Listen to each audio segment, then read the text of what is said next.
Друзья, всем привет! Меня зовут Полина Вашингтон, и это подкаст Vision Room о фотографии и творчестве. Сегодня в выпуске я отвечу на вопрос, который постоянно звучит в моем директе, и я никогда на него не отвечаю.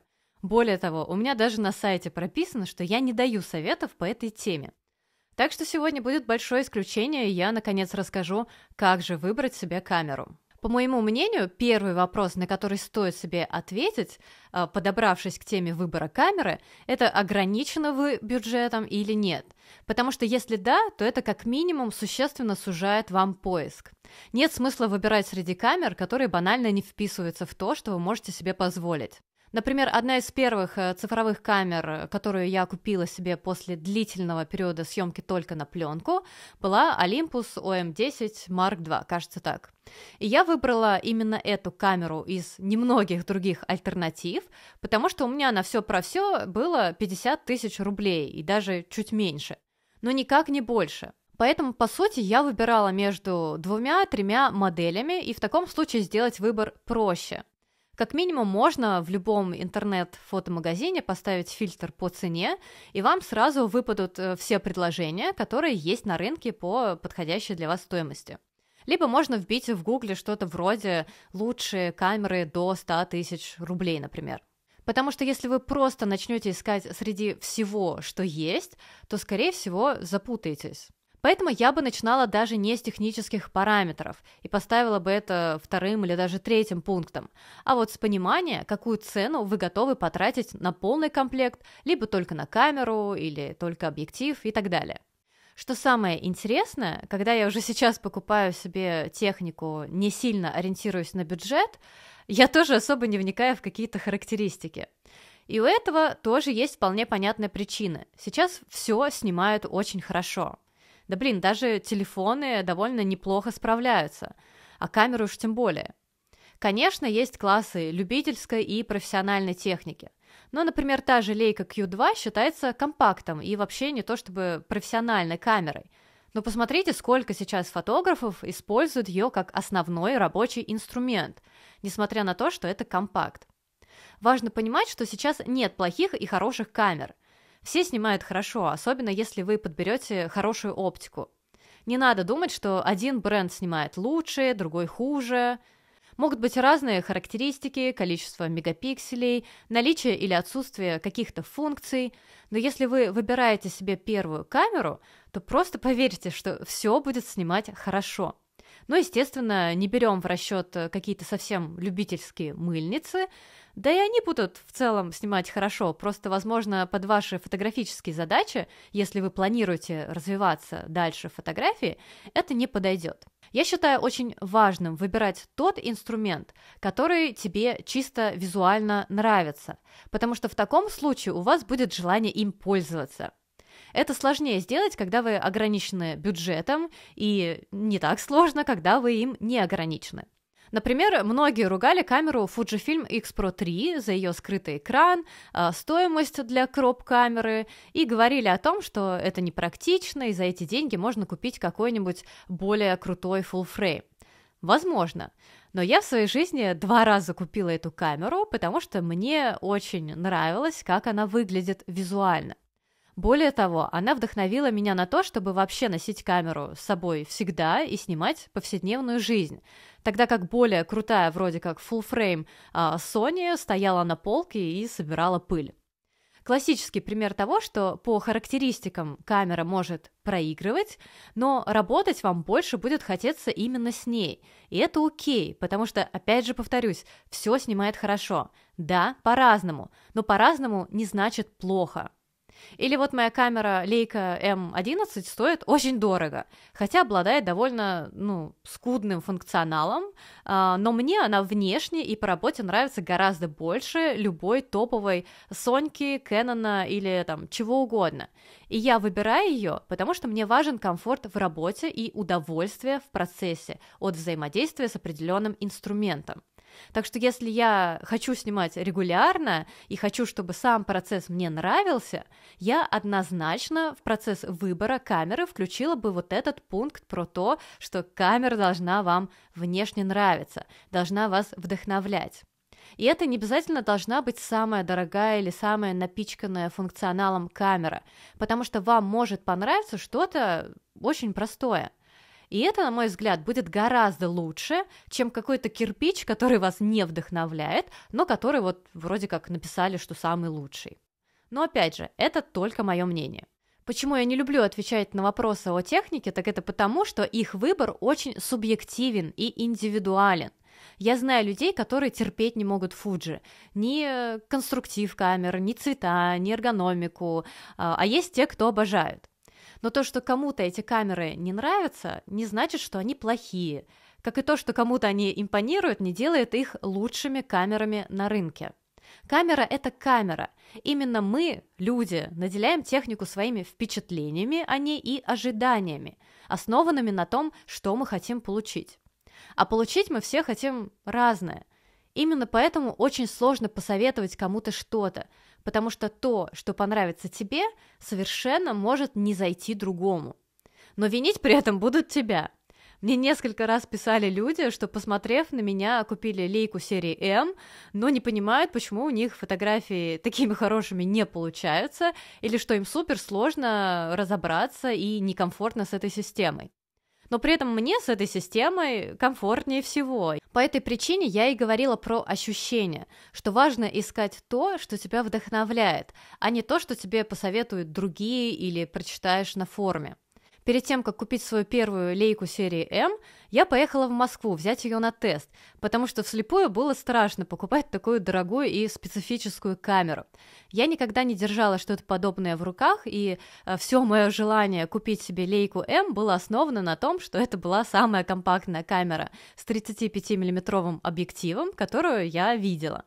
И когда я впервые взяла камеру в руки и начала пробовать что-то снимать, это было просто максимально непривычно и очень некомфортно. Там все было по-другому. Тупо даже автофокуса не было. Хотя после пленки это для меня не было самым страшным. Но несмотря на сложность, я знала, что привыкнуть можно в целом ко всему. Но сама по себе камера мне безумно нравилась, и она меня вдохновляла. Поэтому я плюнула на все «за» и «против» и купила ее. И уже просто в процессе к ней привыкла. Сейчас снимать на нее мне не сложно, а наоборот, очень комфортно.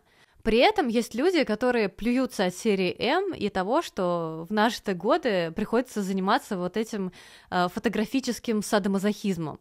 Посмотрите, что из того, что вы рассматриваете, нравится вам визуально больше всего. Если есть возможность взять в аренде на тест-драйв, то сделайте это, чтобы просто тактильно укорениться в своих ощущениях, более детально поработать с инструментом и покрутить те же исходники.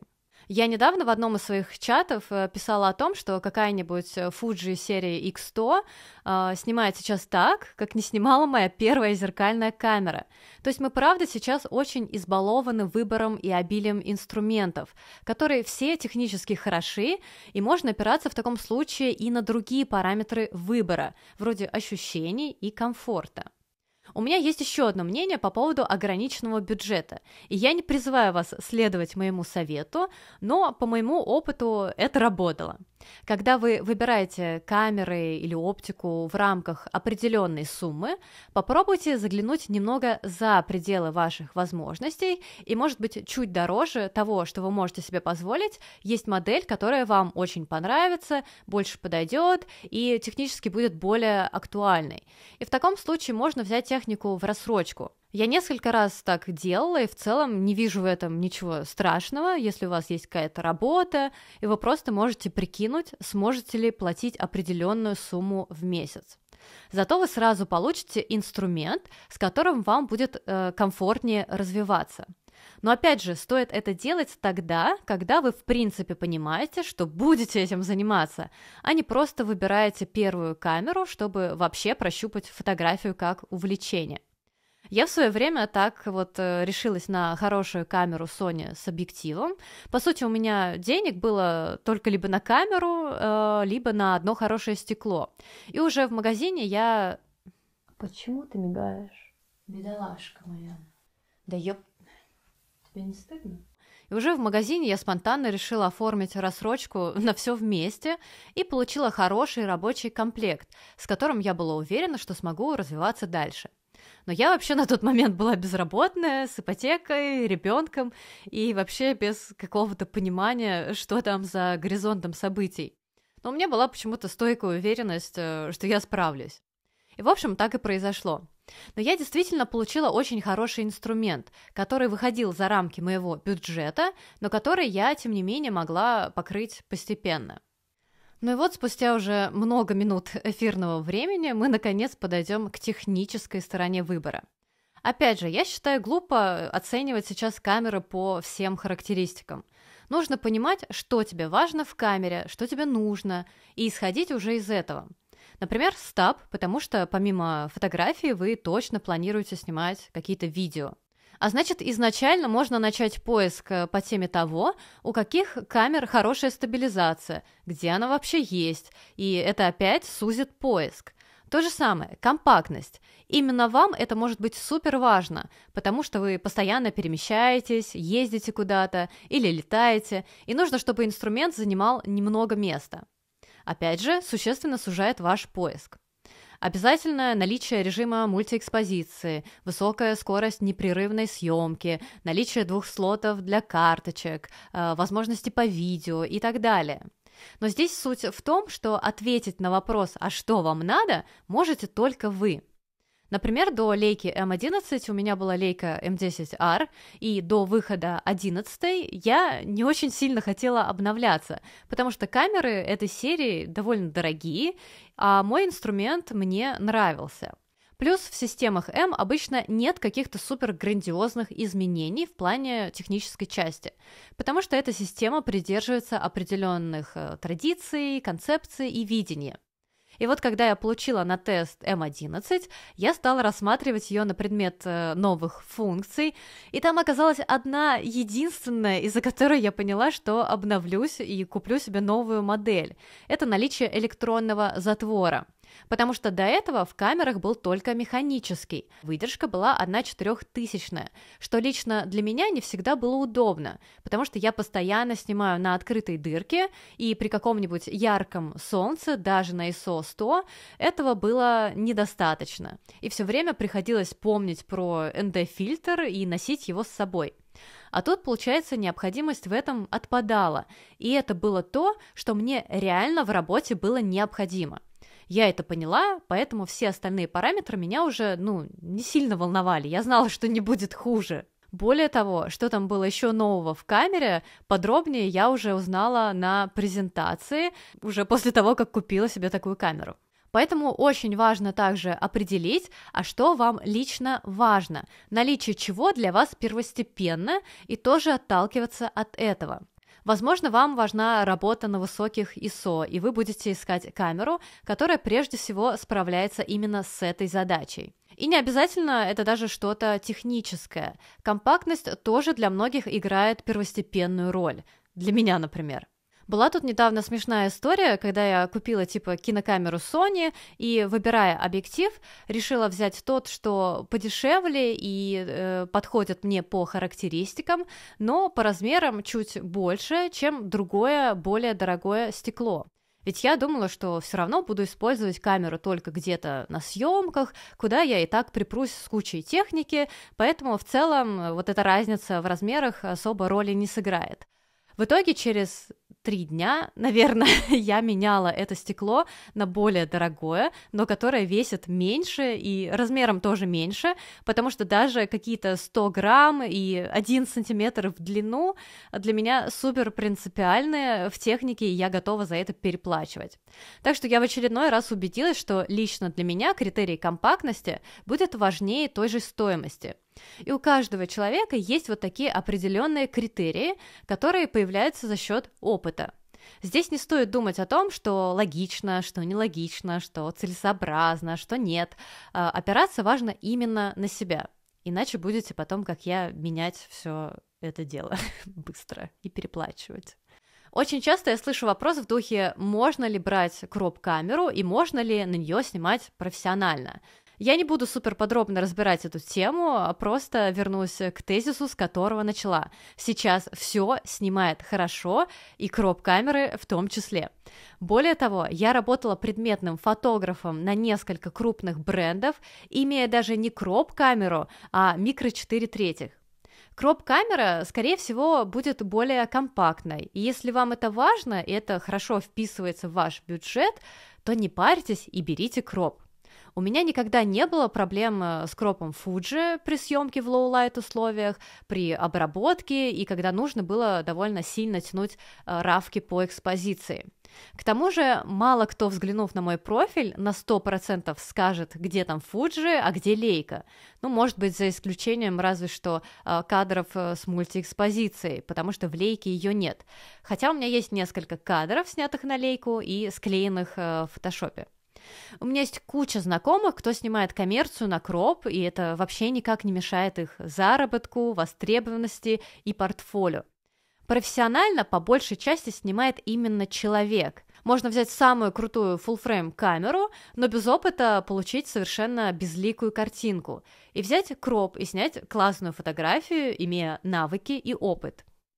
В выборе сетапа я бы вообще немаловажную роль уделила выбору оптики, потому что с каким-нибудь странным дешевым китовым объективом любая камера будет выдавать какой-то очень средний результат.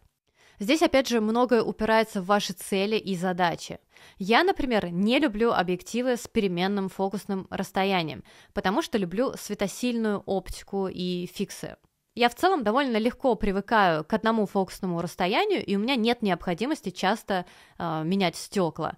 А если нужно что-то снять крупнее или дальше, то я просто подхожу ближе или отхожу дальше.